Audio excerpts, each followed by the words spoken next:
Now he magnified the law. And so when he teaches us and tells us from Matthew chapter 22 and also in Luke and also in Mark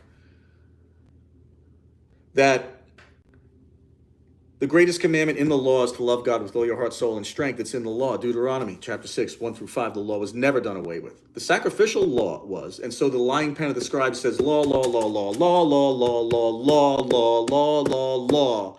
Everywhere in the New Testament, except for a couple of places, it says ordinances. And then you go, huh, what do those things have in common? And you go look back and you're like, oh, they were ordinances, but what were they? Were they good? Well, Paul says in Colossians 2:14 that they were contrary to us. Well, that couldn't be the Holy Covenant. Once contrary to us. Sacrificial law. It's the curse for breaking the Holy Covenant. But he took it away. That's the good news. Now you don't have to do sacrificial law. When you sin, you repent.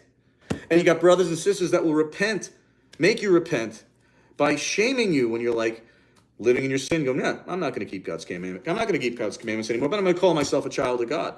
No, you're an enemy. Your own rebellion testifies against you.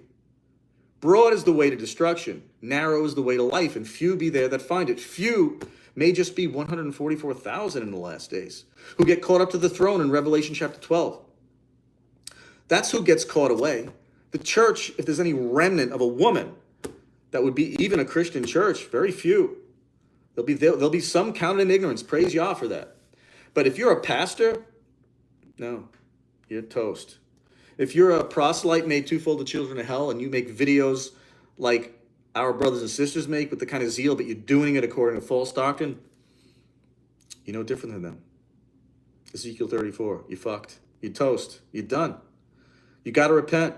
You have to be one of those evil servants that repents, writes a check for half, as it says in Luke 16.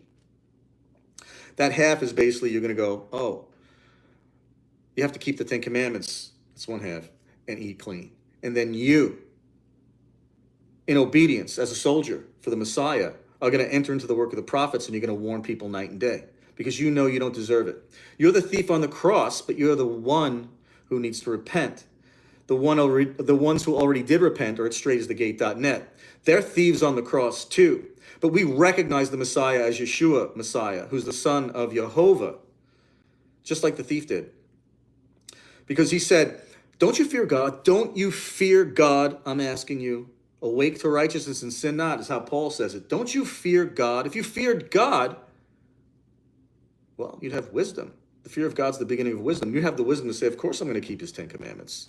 They're not grievous. Now, are you going to do it over the course of your lifetime? Of course not. But you ain't born again unless you take hold of that covenant. That's the baptism in the covenant. That's the baptism in the waters that came from the rock at Horeb. That rock is Christ.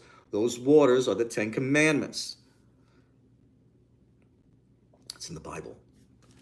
That's what we read. That's what we base everything we say upon. The Bible. We have to. We must. Otherwise, we're to keep our mouths shut.